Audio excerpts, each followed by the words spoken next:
This looks like a Formula One car. It's an open cockpit, single-seat racer, and it shares a similar design, aside from the slightly squatter spoiler, more pronounced wheel covers, and the absence of a silly nose.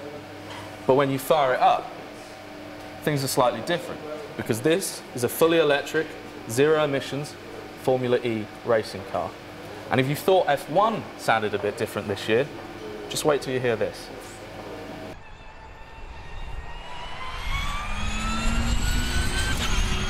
Rather than the silence you might have expected, this car produces a relatively high-pitched electric whine, although it's still less of an assault on the eardrums than its F1 counterpart, as it's about 50 decibels quieter.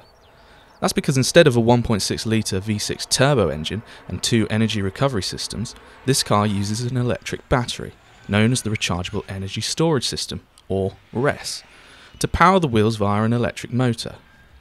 Now you may be wondering what this all means in terms of performance.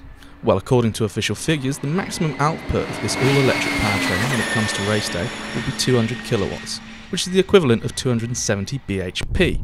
Flat out then, a Formula E car is expected to see off 0 to 62 miles per hour in approximately 3 seconds before maxing out at an FIA limited top speed of 140 miles per hour.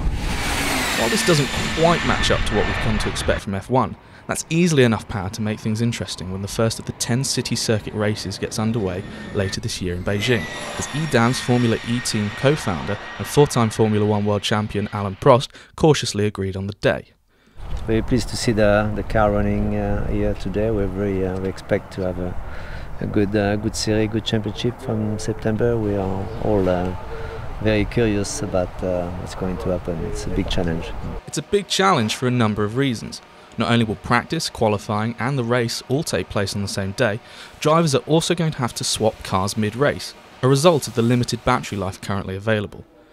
There'll also be a limit on power during the 1-hour races, again partly to save energy, but also to encourage overtaking, with drivers able to use a push-to-pass system to briefly access their car's full power, which serves a similar purpose to Formula One's DRS.